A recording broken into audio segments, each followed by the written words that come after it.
तो पुण्यात्मा, जो सदग्रंथों के विपरीत ज्ञान, शास्त्र विरुद्ध ज्ञान जो संत बता रहे हैं और शास्त्र विधि त्याग कर मनमाना आचरण कर और करवा रहे हैं, शास्त्र विधि त्याग कर मनमानी पूजाएं कर रहे हैं, वो न तो स्वयं कोई लाभ प्राप्त कर रहे हैं मनुष्य जीवन का और न ही उनके अनुयायी। इसके लिए श्रीमद् भगवत गीता अध्याय 16 श्लोक 23 में और 24 में कहा है। 23 में कहा कि शास्त्र विधि को त्याग कर जो मनमाना आचरण करते हैं उनको न तो कोई सुख होता है और न ही उनकी कोई गति होती है और न ही सिद्धि को प्राप्त होते हैं, अर्थात व्यर्थ। श्लोक 24 में कहा कि इससे तेरे लिए अर्जुन कर्तव्य और अकर्तव्य की व्यवस्था में शास्त्र ही प्रमाण है। कर्तव्य माने जो शास्त्र अनुकूल साधनाएं हैं, जो साधनाएं आपने करनी चाहिए, और अकर्तव्य जो ना करने योग्य हैं, वो सदग्रंथों से ही जाना जाता है। कोई अपनी लोकवेद दंत कथा सुनाता है, उसको हमने स्वीकार नहीं करना चाहिए। तो अभी तक जो ब्रह्मा जी, विष्णु जी, शिव जी को ये कहते आए हैं, ये पवित्र हिंदू धर्म के ये शास्त्र विरुद्ध ज्ञान देने वाले आचार्य, गुरु, ऋषि, महर्षि, ये कहते आए हैं कि ब्रह्मा जी, विष्णु जी, शिव जी ये अजर अमर है, इनके कोई माता पिता नहीं है और ये सभी ब्रह्मांडों के रचनहार यही है। तो वो टीचर ठीक नहीं, वो शास्त्र विधि त्याग के लोकवेद सुना रहे हैं। लोकवेद क्या होता है? सुना सुनाया ज्ञान जो कहीं प्रमाणित ना हो। अभी आपको दिखाते हैं श्रीमद् देवी भागवत, वो श्री ब्रह्मा, श्री विष्णु, श्री शिव जी के विषय में क्या जानकारी देते हैं। आप जी ने ये देखिएगा, श्रीमद् देवी भागवत सचित्र मोटा टाइप, केवल हिंदी, गीता प्रेस गोरखपुर से प्रकाशित है। इसके कौन है संपादक? हनुमान प्रसाद पोदार, चिमनलाल गोस्वामी। प्रकाशक एवं मुद्रक हैं गीता प्रेस गोरखपुर, गोविंद मोहन कार्यालय, कोलकाता का संस्थान। तीसरे स्कंद में 123 पृष्ठ पे है, तीसरा स्कंद। भगवान विष्णु जी अपनी माता दुर्गा की स्तुति कर रहे हैं। क्या कह रहे हैं? तुम शुद्ध स्वरूपा हो, यह सारा संसार तुम ही से उद्भासित हो रहा है। मैं, ब्रह्मा और शंकर, विष्णु जी कह रहे, हम सभी तुम्हारी कृपा से विद्यमान हैं। हमारा आविर्भाव माने जन्म, तिरोभाव माने मृत्यु, हमारा आविर्भाव और तिरोभाव हुआ करता है। केवल तुम ही नित हो, जगत जननी हो, प्रकृति और सनातनी देवी हो। ये प्रकृति शब्द याद रखना, दुर्गा को प्रकृति भी कहते हैं। आपके गीता जी में काम आओगा 14वें अध्याय के 3, 4, 5 श्लोकों में, क्योंकि ये कोड वर्ड है गीता जी। प्रकृति दुर्गा जी को कहते हैं। इससे स्पष्ट हो गया कि ब्रह्मा, विष्णु, महेश का जन्म और मृत्यु होता है। भगवान शंकर बोले, देवी यदि महाभाग विष्णु तुम ही से प्रकट हुए हैं तो उनके बाद उत्पन्न होने वाले ब्रह्मा भी तुम्हारे बालक हुए। फिर मैं तमोगुणी लीला करने वाला शंकर क्या तुम्हारी संतान नहीं हुआ? अर्थात मुझे भी उत्पन्न करने वाली तुम ही हो। शिवे, संपूर्ण संसार की सृष्टि करने में तुम बड़ी चतुर हो। इस संसार की सृष्टि, स्थिति और संहार में तुम्हारे गुण सदा समर्थ हैं। उन्हीं तीनों गुणों से उत्पन्न हम, रजगुण ब्रह्मा जी, सतगुण विष्णु, तमगुण शंकर, उन्हीं तीनों गुणों से उत्पन्न हम ब्रह्मा, विष्णु एवं शंकर नियमानुसार कार्य में तत्पर रहते हैं। पुण्यात्मा, इस पवित्र देवी पुराण ने इन चंद पंक्तियों में स्पष्ट कर दिया कि श्री ब्रह्मा विष्णु महेश ये नासवान है, इनकी जन्म और मृत्यु होती है। दुर्गा इनकी माता है और रजगुण ब्रह्मा जी, सतगुण विष्णु, तमगुण शिव जी है। और चौथा ये कंसेप्ट क्लियर हो गया कि ये केवल नियमित कार्य ही कर सकते हैं, जिसका जैसा नियमित है, जिसका किस्मत में जो कुछ भी लिखा है उसमें ये परिवर्तन नहीं कर सकते, उनको जैसा ही दे सकते, जैसा कर्म है वैसा ही उनको फल देते हैं, ऐसा इनका नियम है। और ये हमारे सदग्रंथों में लिखा हुआ है। अब आप जी को डिटेल से दिखाते हैं, इसी श्रीमद् देवी भागवत को ही पुनः दिखाते हैं पूरी डिटेल से। ये देखिएगा, ये वही श्रीमद् देवी भागवत है, गीता प्रेस गोरखपुर से प्रकाशित है। ये है श्रीमद् देवी भागवत, तीसरा स्कंद यहां प्रारंभ होता है। पृष्ठ 113 है, पृष्ठ 113 है।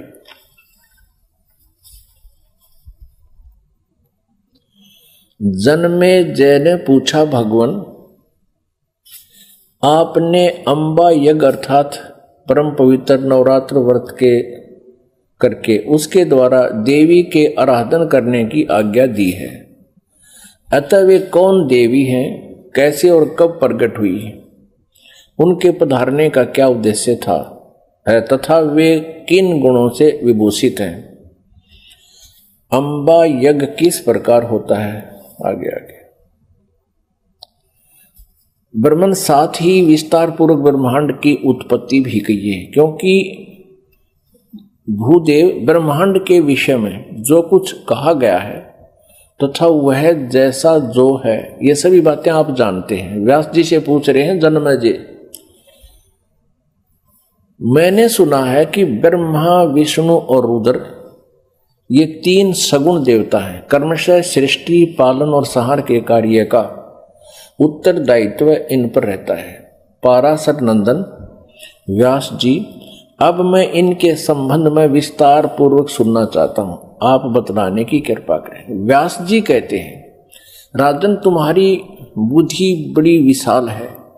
अभी तुमने जो पूछा कि ब्रह्मादि की उत्पत्ति यानी ब्रह्मा विष्णु महेश, ब्रह्मादि माने ब्रह्मा विष्णु महेश की उत्पत्ति कैसे हुई, सो वह महान कठिन विषय है, उसमें अनेक प्रश्न उठ जाते हैं। यही प्रश्न पूर्व समय में मैंने नारद जी से किया था। व्यास जी कह रहे हैं कि मैंने नारद से पूछा था यही ज्ञान। मैंने कहा, मुने आप बुद्धिमान हैं, मुझे यह बताने की कृपा कीजिए कि इस विस्तृत ब्रह्मांड के प्रधान कर्ता कौन है। मुनिवर, यह ब्रह्मांड कहाँ से उत्पन्न हो गया। दिविजवर, साथ ही यह भी बताइए कि यह ब्रह्मांड विनाशशील है अथवा सदा रहने वाला है। इसकी रचना ये 114 पृष्ठ पे है, तीसरा स्कंद। करने वाला कोई एक है अथवा बहुत से इसके रचयिता है। कर्ता के अभाव में कार्य का होना असंभव है। यह प्रश्न मेरे मन में उठा करता है। कुछ लोग भगवान शंकर को परम कारण मानकर जगत का रचयिता बतलाते हैं। वे कहते हैं कि देवादिदेव भगवान शंकर अविनाशी पुरुष हैं, उनका कभी जन्म और मरण नहीं होता, वे आत्मा मर्मण करने वाले हैं, देवताओं पर भी उनका शासन बना रहता है। दूसरे कई लोग भगवान विष्णु की प्रशंसा किया करते हैं, वे शक्तिशाली पुरुष, अव्यक्त, अखिल ऐश्वर्य के संपन्न परब्रह्म परमात्मा है। कुछ दूसरे लोग ब्रह्मा जी को सृष्टि का प्रधान कारण बताते हैं। कितने ही आचार्य भवानी को संपूर्ण मनोरथ पूर्ण करने वाली बतलाते हैं। वे आदिमाया महाशक्ति एवं परम पुरुष के साथ रहकर कार्य संपादन करने वाली प्रकृति है। ब्रह्म के साथ उनका अभेद संबंध है। ब्रह्म ये काल है, क्षर पुरुष, और अभेद संबंध यानी पति पत्नी का संबंध है। वे सृष्टि स्थिति और संहार कार्य में संलग्न रहती हैं। संपूर्ण प्राणियों एवं देवताओं की भी वे जननी है, उनका कभी जन्म मरण नहीं होता। वैष्णवी, सांभवी, ब्राह्मी, वासवी, वारुणी, वाराही, नारसिंही और तथा अद्भुत महालक्ष्मी नाम से विख्यात है। 115 पृष्ठ पे। कितने श्रेष्ठ मुनि कहते हैं कि जो निरंजन, निराकार, निर्लेप, निर्गुण, अरूप एवं व्यापक ब्रह्म है, उन्हीं से जगत की सृष्टि हुई है। कहीं कहीं वेद और उपनिषद में भी वे ही ब्रह्म तेजो में बतलाए गए हैं और प्रधान पुरुष हैं। हजारों मस्तकों, आंखों, कानों, हाथों, मुखों, चरणों से वे संपन्न आकाश। ये आगे देखो। अब व्यास जी पूछ रहे थे नारद जी तक, मैंने ऐसा सुना है कोई कुछ बता रहा है, कोई कुछ बता रहा है, कोई शंकर को रचयिता, कोई विष्णु जी को रचयिता बताते। अब नारद जी कहते हैं, व्यास जी प्राचीन समय की बात है, यही संदेह मेरे हृदय में भी उत्पन्न हो गया था। तब मैं अपने पिता अमित तेजस्वी ब्रह्मा जी के स्थान पर गया और उनसे इस समय जिस विषय में तुम पूछ रहे हो उसी विषय में मैंने पूछा। मैंने कहा, पिताजी यह संपूर्ण ब्रह्मांड कहाँ से उत्पन्न हुआ? विभो, आपने सम्यक प्रकार से इसकी रचना की है, अथवा विष्णु इस विश्व के रचयिता हैं, या शंकर ने इसकी सृष्टि की है। पर जगत प्रभु, आप विश्व के आत्मा हैं और सच्ची बात बताने की कृपा करें। किन देवताओं की पूजा करनी चाहिए तथा कौन देवता सबसे बड़े एवं समर्थ है? निष्पाप ब्रह्मा जी इन सभी प्रश्नों का समाधान करके मेरे हृदय के संदेह को दूर करने की कृपा कीजिए। सत्यवती नंदन व्यास जी, इस प्रकार मेरे प्रश्न करने पर लोक पितामह ब्रह्मा जी मुझसे कहने लगे। ब्रह्मा जी ने कहा, बेटा मैं इस प्रश्न का क्या उत्तर दूं? यह प्रश्न बड़ा ही जटिल है।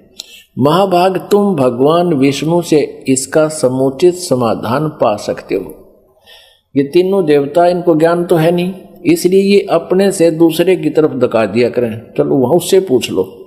फिर भी विष्णु जी की तरफ संकेत करते हैं, फिर भी अपना ज्ञान वो बता रहे हैं। ब्रह्मा जी कह रहे हैं, महामते, इस संसार में कोई भी रागी पुरुष ऐसा नहीं है जिसे यह रहस्य विदित हो। जो त्यागी, अहंकार रहित एवं ईर्षा शून्य है, वही इसके रहस्य को जान सकता है। पूर्व काल में, अब सृष्टि की रचना बता रहे हैं ब्रह्मा जी। पूर्व काल में सर्वत्र जल ही जल था। शतावर जंगम जितने प्राणी हैं उनमें कोई भी नहीं थे। तब कमल से मेरी उत्पत्ति हुई। उस समय मुझे सूर्य, चंद्र, वृक्ष तथा पर्वत कोई भी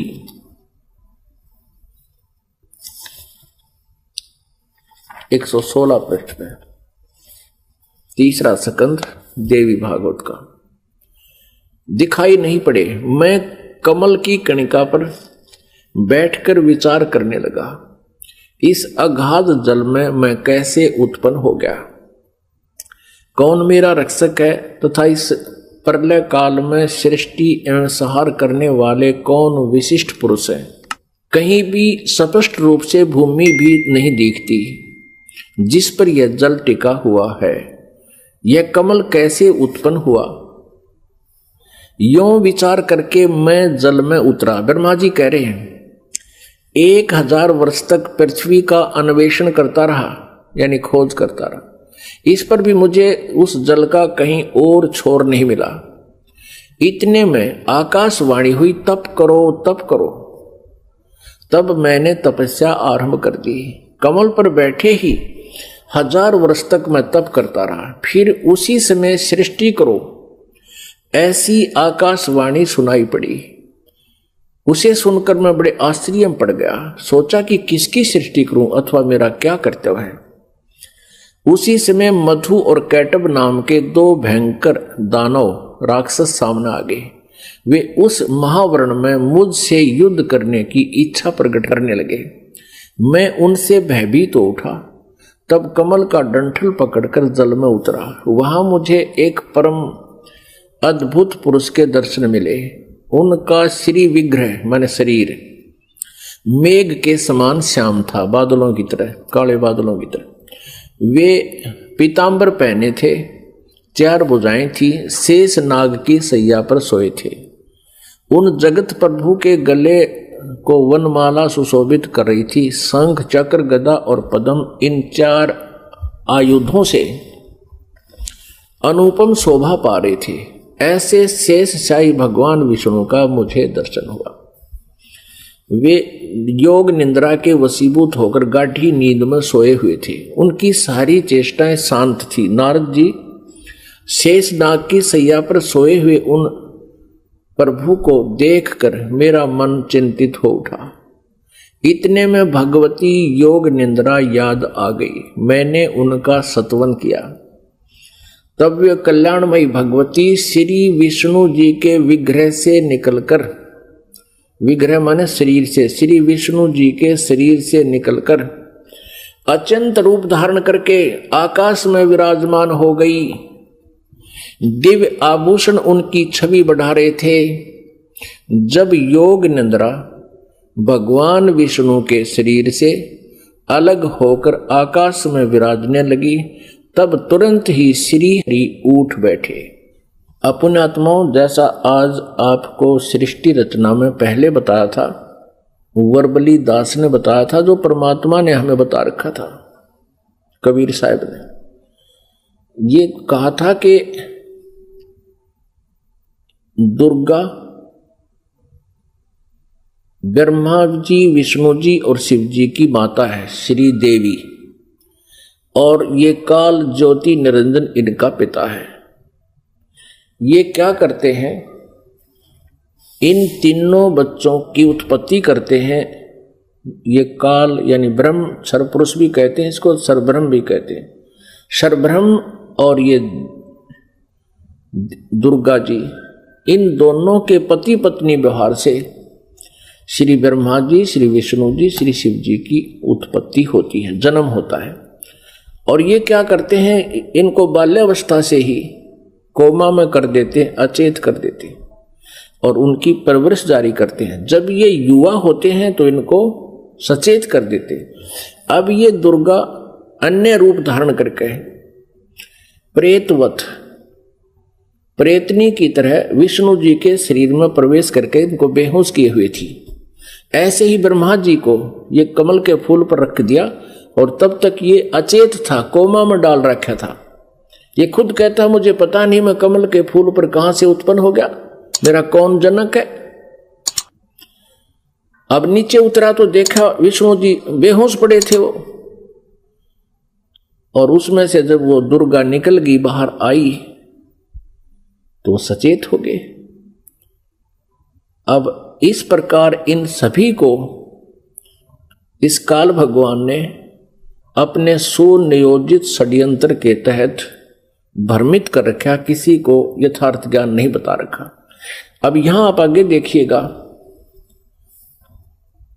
अब क्या होता है कि तीसरे स्थान पर भगवान शंकर को भी बेहोश कर रखा था, फिर उसको सचेत कर दिया, फिर तीनों को इकट्ठा कर दिया प्रेरणा करके, तीनों इकट्ठे हो गए। अब देखना श्रीमद् संक्षिप्त देवी भागवत और तीसरा स्कंद, और हम यहां पढ़ रहे थे। तब वे कल्याणमयी भगवती श्री विष्णु के विग्रह से निकलकर अत्यंत रूप धारण करके आकाश में विराजमान हो गई। दिव्य आभूषण उनकी छवि बढ़ा रहे थे। जब योग निंद्रा भगवान विष्णु के शरीर से अलग होकर आकाश में विराजने लगी, तब तुरंत ही श्री हरि उठ बैठे। उन्होंने मधु और कैटब के साथ 5000 वर्ष तक बड़ी घमासान लड़ाई की। तब वे दैत्य मरे। पहले देवी के कटाक्ष से मधुर और कैटब मोहित हो गए थे। उसके बाद भगवान विष्णु ने गोद में लेटाकर उन्हें वहीं प्राणों से रहित कर दिया। अब वहां मैं और भगवान विष्णु 2 थे, वहीं रुद्र भी प्रकट हो गए। हम तीनों को भगवती आद्या शक्ति के दर्शन हुए, दुर्गा के। उन्हें देखकर मनमुग्ध हो गया। हमने उनकी उत्तम स्तुति की।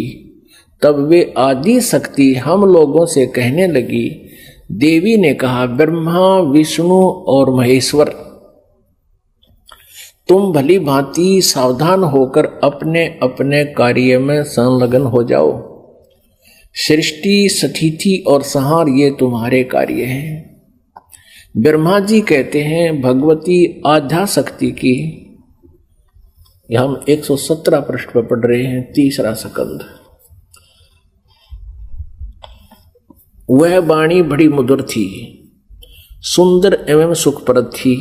हमने वह स्पष्ट सुनी। हम लोगों ने उनसे कहा, माता, हम किस प्रकार इन प्रजाओं के सर्जन आदि कार्य करने में सफल हो? विस्तृत भूमि का अभाव है, सभी स्थान जलमग्न है। हमारी बात सुनकर उन कल्याण स्वरूपिणी भगवती का मुखमंडल मुस्कान से भर गया। इतने में एक सुंदर विमान आकाश से उतरा। तब उन देवी ने हमें आज्ञा दी, देवताओं, निर्भीक होकर इच्छा पूर्वक इस विमान में प्रवेश कर जाओ। ब्रह्मा, विष्णु और रुद्र, आज मैं तुम्हें एक अद्भुत दृश्य दिखलाती हूँ।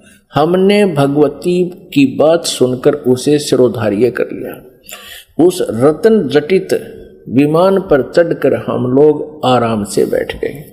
हम तीनों देवताओं को उस पर बैठे देखकर देवी ने अपने सामर्थ्य से विमान को आकाश में उड़ा दिया।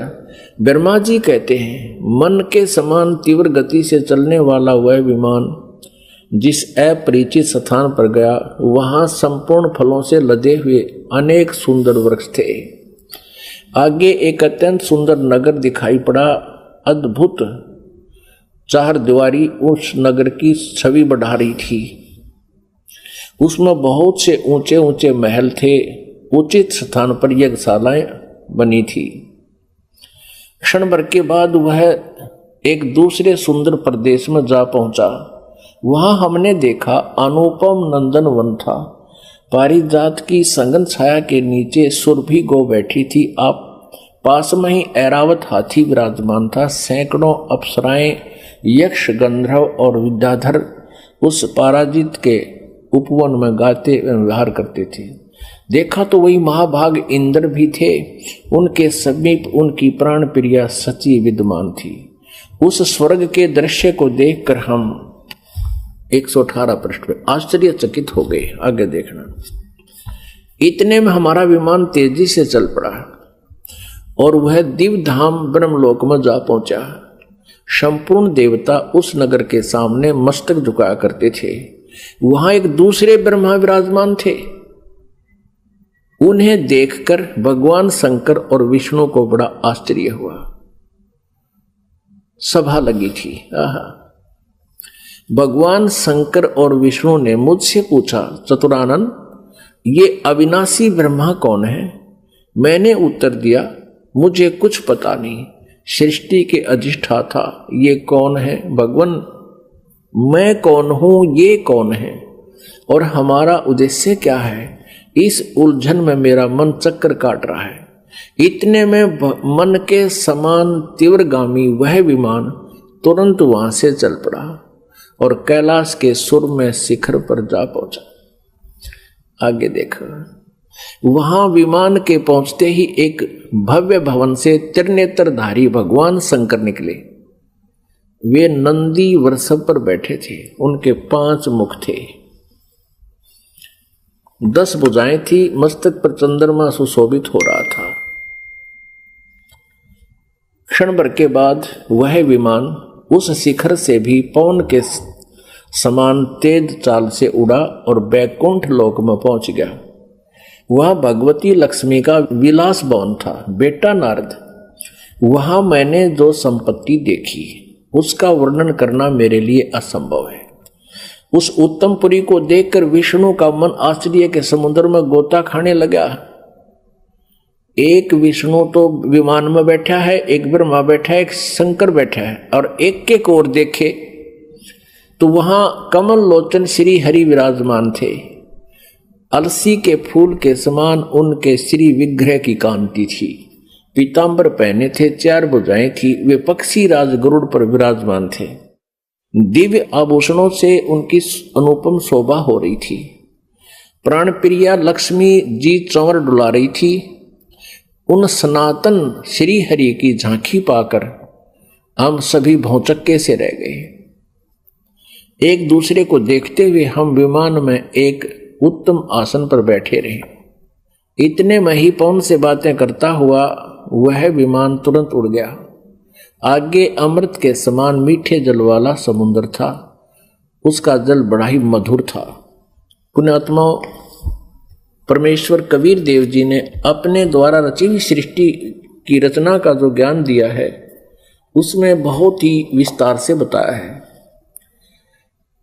अब ये श्री ब्रह्मा जी, विष्णु जी, शिव जी विमान में बैठे हैं। दुर्गा ने इनको आकाश में उड़ा दिया विमान को। ये जहां पहुंचे वहां ब्रह्मा जी विराजमान थे और एक ब्रह्मा जी बैठा विमान में और एक सामने बैठा वहां उस ब्रह्मा के लोक में।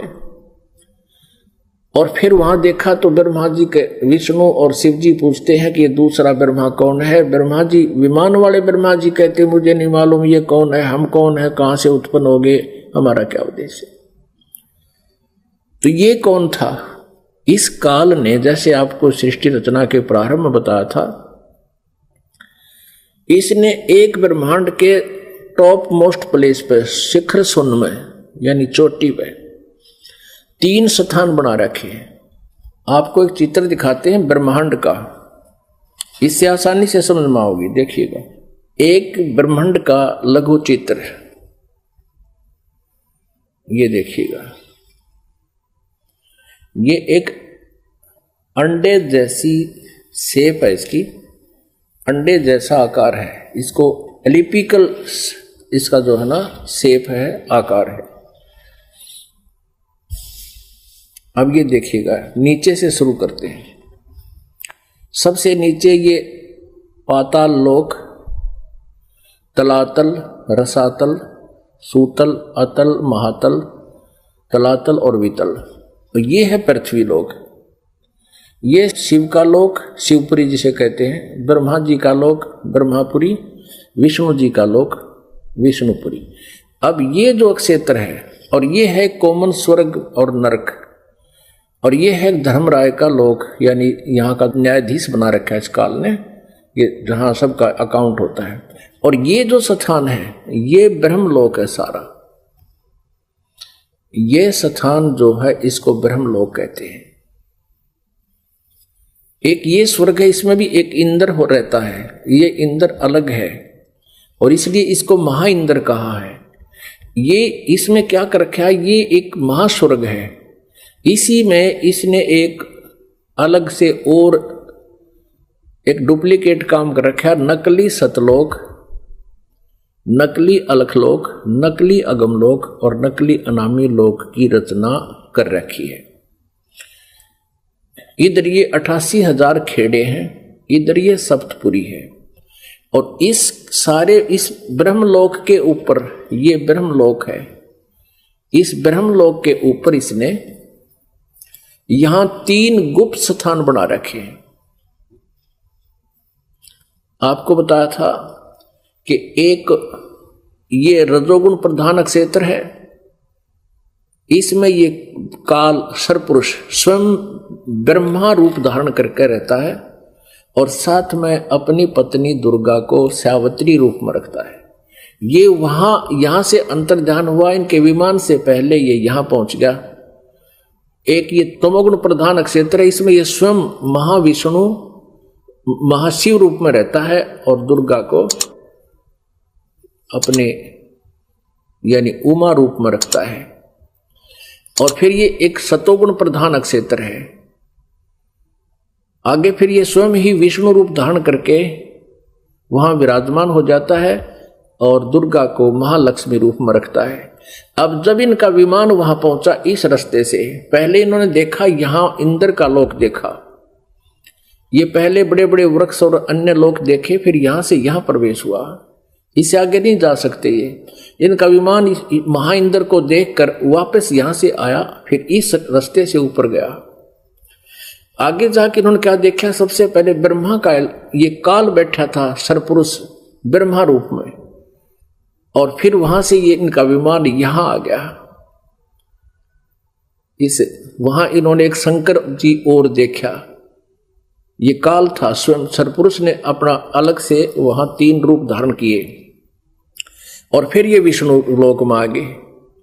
वहां एक विष्णु और था और लक्ष्मी जी बैठी थी। यह दुर्गा इस विष्णु रूपी काल के ऊपर, सरपुरुष के ऊपर चमर करी थी। यहां से फिर इनका विमान यहां आया, इस मीठे जल के समुद्र में।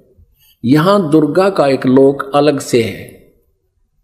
अब आगे पढ़ते, यहां तक हम पढ़ते हुए आ चुके हैं श्री देवी पुराण को। अब हम यहां आएंगे इस मीठे जल में, इस मीठे जल के समुद्र में पहुंच गए। अब यहां आते हैं पुण्यात्माओं, आज हमारे सदग्रंथ जो प्रमाणित कर रहे हैं, ये ज्ञान परमेश्वर कबीर जी ने 600 वर्ष पहले अपनी सच्चिदानंद घन ब्रह्म की वाणी में, कबीर वाणी में लिपिबद्ध करवा रखा है, आज से 600 वर्ष पहले।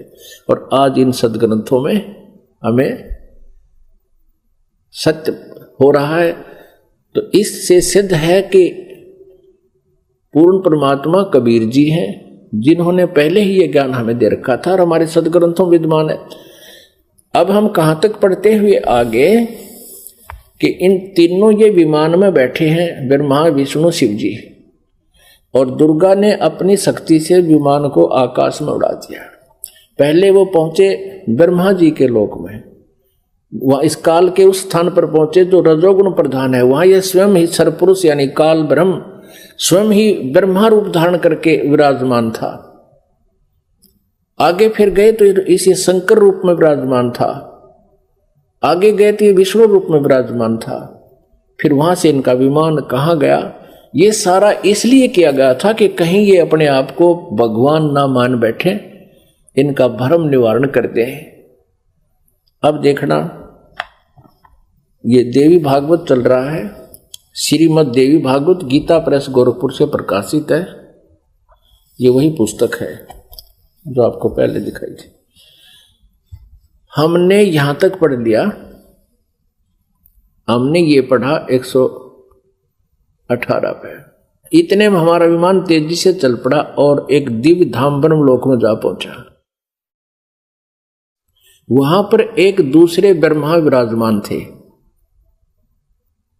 एक तो विमान में बैठा है, एक वहां विराजमान था दूसरा, वो ब्रह्म था, सरपुरुष था, वो धोखा देता है इनको, वो स्वयं ब्रह्मा रूप में वहां विराजमान था।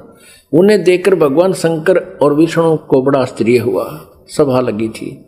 भगवान शंकर और विष्णु ने मुझसे पूछा, चतुरानन ये अविनाशी ब्रह्मा कौन है? मैंने उत्तर दिया, मुझे कुछ पता नहीं। सृष्टि के अधिष्ठाता ये कौन है? भगवान मैं कौन हूं? ये कौन है? और हमारा क्या उद्देश्य है? इस उलझन में मेरा मन चक्कर काट रहा है। इतने में मन के समान तीव्रगामी वह विमान तुरंत वहां से चल पड़ा और कैलाश के सुर में शिखर पर जा पहुंचा। वहां विमान के पहुंचते ही एक भव भवन से चरनेत्रधारी भगवान शंकर निकले। वे नंदी वृषभ पर बैठे थे। ये काल निकला वहां से, सरपुरुष। और फिर वहां से क्षण भर के बाद वह विमान उस शिखर से भी पवन के समान तेज चाल से उड़ा और बैकुंठ लोक में पहुंच गया। वहां पर कौन थे?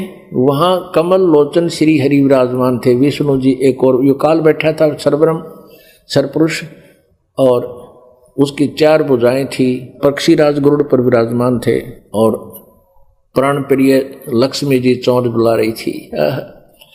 अब हम यहां आते हैं, नीचे देखते हैं। इतने में पवन से बातें करता हुआ वह विमान तुरंत उड़ गया। आगे अमृत के समान मीठे जल वाला समुद्र था, जिसका जल बड़ा ही मधुर था। हम 119 पृष्ठ पर पढ़ेंगे, अब 118 हमने पढ़ लिया। उस समुद्र में वहां एक मनोहर द्वीप था। उस द्वीप में एक मंगल में मनोहर पलंग बिछा था। उस पलंग में सुंदर रत्न जड़े थे। उस उत्तम पलंग पर एक दिव्य रमणी बैठी थी, या दुर्गा जाकर वहां विराजमान होगी आगे। वे ऐसी प्रभावपूर्ण देवी थी मानो करोड़ों बिजलियां एक साथ चमक रही हो। अत्यंत सुंदर मुख था, लाल लाल दांत थे, करोड़ों लक्ष्मियों से भी अधिक वह सुंदर थी। वे ऐसी प्रभापूर्ण देवी थी मानो करोड़ों बिजलियां एक साथ चमक रही हो। अत्यंत सुंदर मुख था, लाल लाल दांत थे। ये पढ़ लिया। अब यहां है, उन्हें देखकर हम सभी महान आश्चर्य में पड़ गए। कुछ समय तक हम वहीं ठहरे रहे, आपस में कहने लगे, ये सुंदरी कौन है और इसका क्या नाम है? हम इसके विषय में बिल्कुल अनभिज्ञ हैं। इसके हजारों नेत्र, हजारों हाथ, हजारों मुख हैं। दूर से देखने पर ही वे कितनी सुंदर प्रतीत हो रही हैं।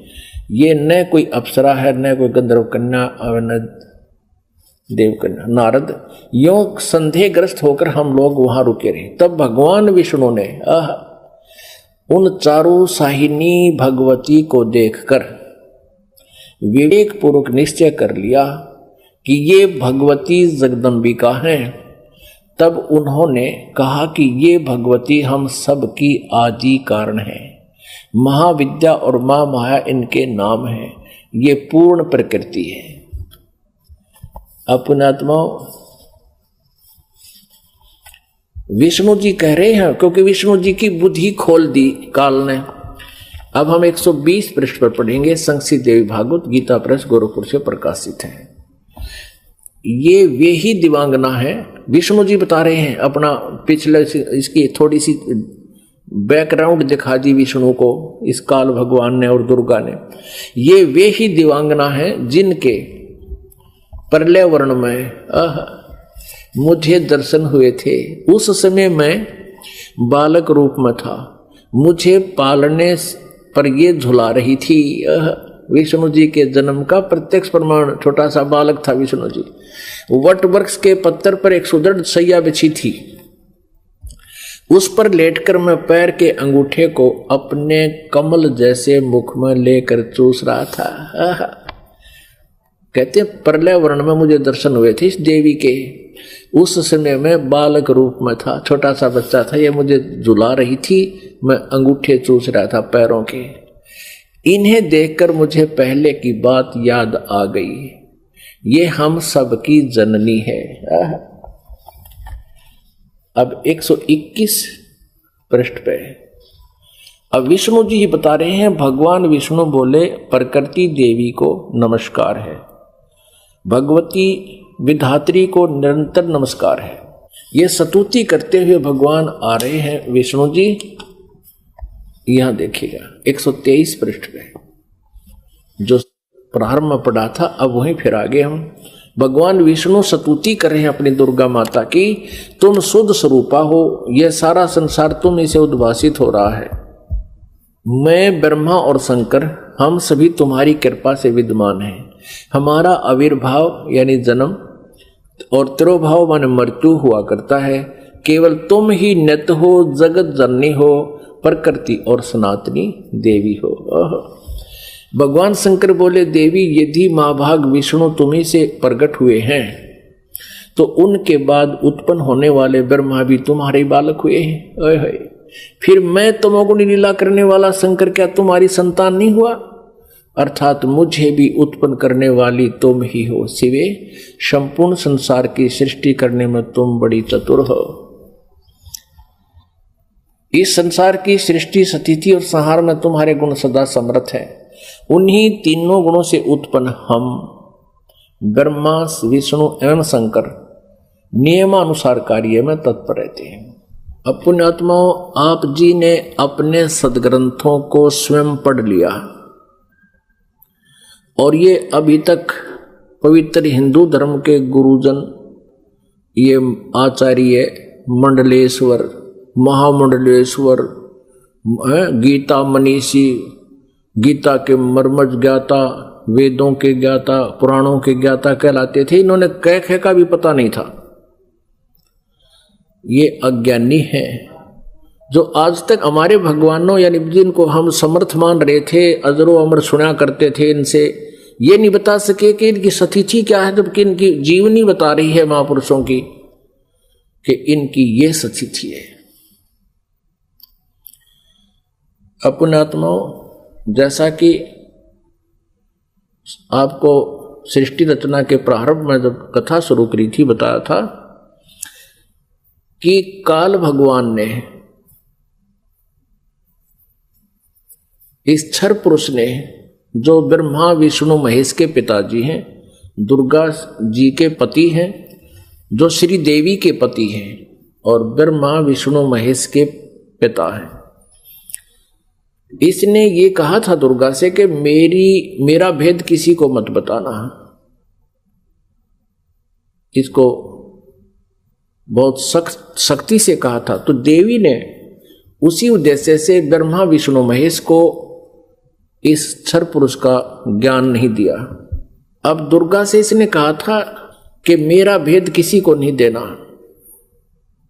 इसी प्रकार दुर्गा ने इनको कोई उस भेद नहीं दिया ब्रह्म का, फिर भी सच्चाई छुप नहीं सकी। अब इसी में आपको प्रमाणित करते हैं देवी भागवत में, ब्रह्मा जी ने वेदों को पढ़ा, दुर्गा से पूछा कि वेदों में ये लिखा है कि केवल एक ब्रह्म जिसके बराबर दूसरा नहीं है।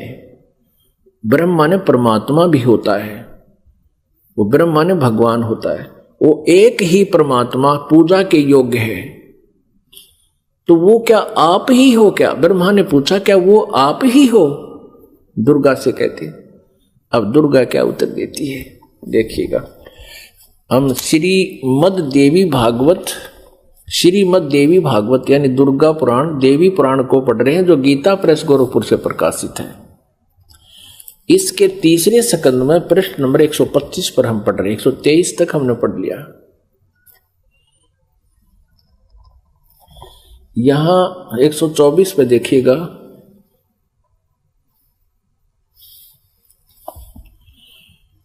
ब्रह्मा जी कहते हैं अद्भुत तेजस्वी भगवान शंकर के यों स्तुति करने पर भगवती जगदम्बिका ने अपने बात बताई। अब यहां ब्रह्मा जी पूछ रहे हैं, ब्रह्मा जी का प्रकरण चल रहा है। ये 125 पृष्ठ पे हम पढ़ रहे हैं तीसरे स्कंद में। इस मूर्त और अमूर्त जगत का आधार तुमसे पूर्व कोई भी दूसरा पुरुष नहीं था, कोई तीसरा भी नहीं है। एकम एवं द्वितीयम ब्रह्म, इस वेद के वचन को व्यर्थ कहना तो बनता नहीं। अब दुर्गा इनको कहा करती मैं ही सब कुछ हूं, मैं ही तुम्हारा पिता हूं, मैं तुम्हारी माता हूं। तो अब ब्रह्मा जी ने वेदों को पढ़ा तो इसने कहा कि वेद के वचन को हम झूठा भी नहीं कह सकते, और इधर अनुभव दूसरी बात कहता है। इस प्रकार वेद वाक्यों और अनुभव में अत्यंत विरोध उत्पन्न हो रहा है। वेद कहते हैं एकम एव अद्वितीयम ब्रह्म है, तो क्या वह है आत्म स्वरूपा तुम ही हो अथवा वह कोई और पुरुष है? मेरे इस संदेह को दूर करने की कृपा करो।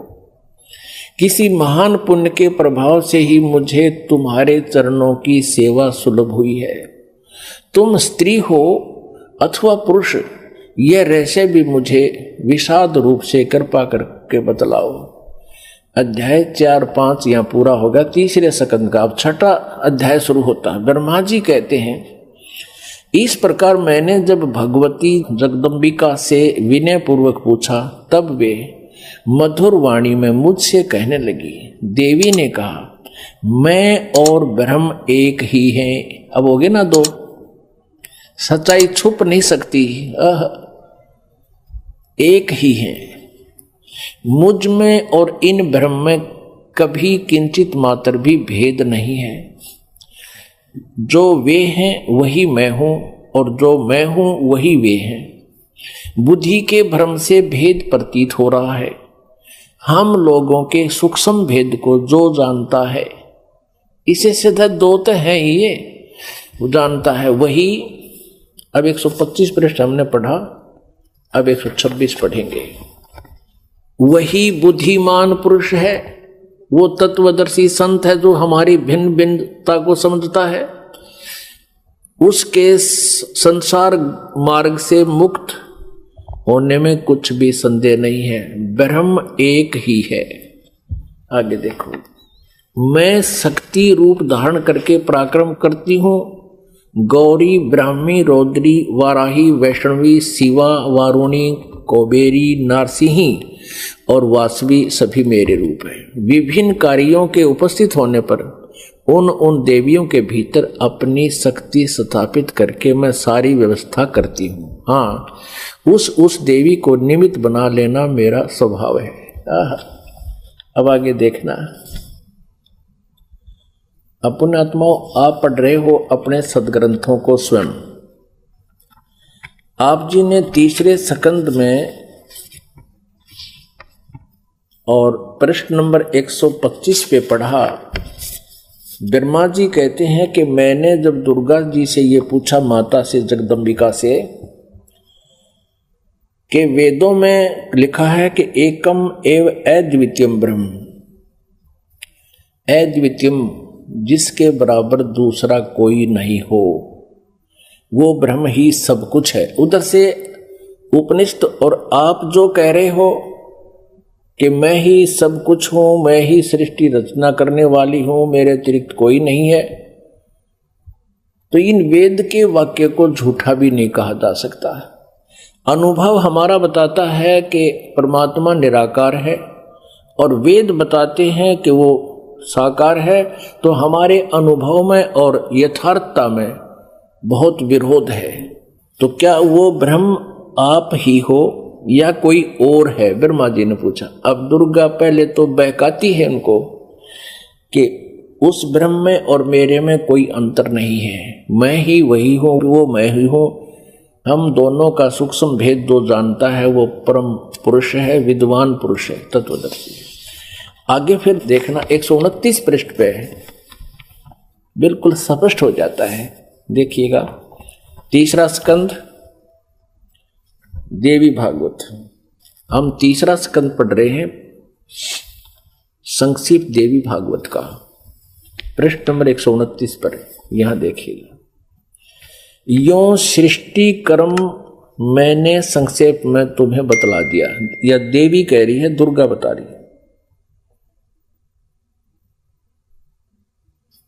यहां देवी का प्रवचन चल रहा है, देवी ने कहा, ये देवी बता रही है। यो 129 पृष्ठ पे, यो सृष्टि कर्म मैंने संक्षेप में तुम्हें बतला दिया। महानुभाव देवताओं, ब्रह्मा, विष्णु और शिव को दुर्गा कह रही है, अब मेरा कार्य सिद्ध करने के लिए विमान पर बैठकर तुम लोग शीघ्र पधारो जाओ।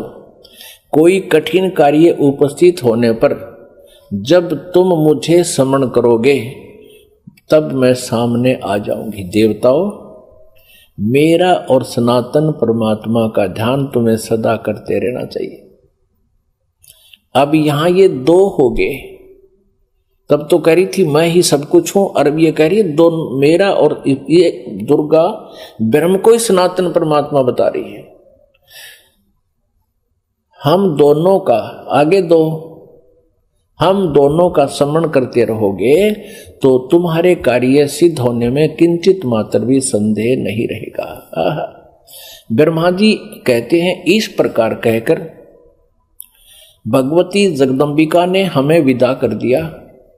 उन्होंने शुद्ध चरित्र वाली शक्तियों में से भगवान विष्णु के लिए लक्ष्मी को, शंकर के लिए महाकाली को और मेरे लिए महासरस्वती को पत्नी बनने की आज्ञा दे दी। अब उस स्थान से हम चल पड़े और दूसरे स्थानों पर हम तीनों की पुरुष रूप से प्रतिष्ठा हुई। आप जी को इस दास ने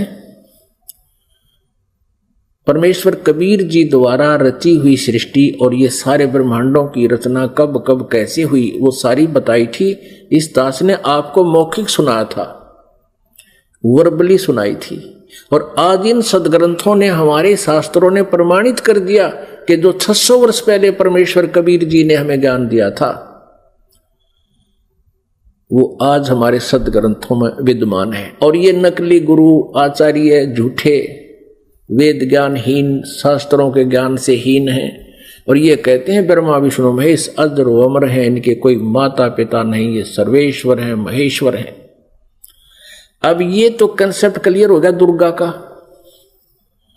कि दुर्गा इनकी माता है, फाइनल हो गया। और तीनों का विवाह कर दिया दुर्गा ने, अपने ही 3 रूप बना करके। ये खुद कहती है कि मैं एक से अनेक हो जाती है ये देवी, और 3 रूप धारण करके इसने तीनों पुत्रों का विवाह कर दिया।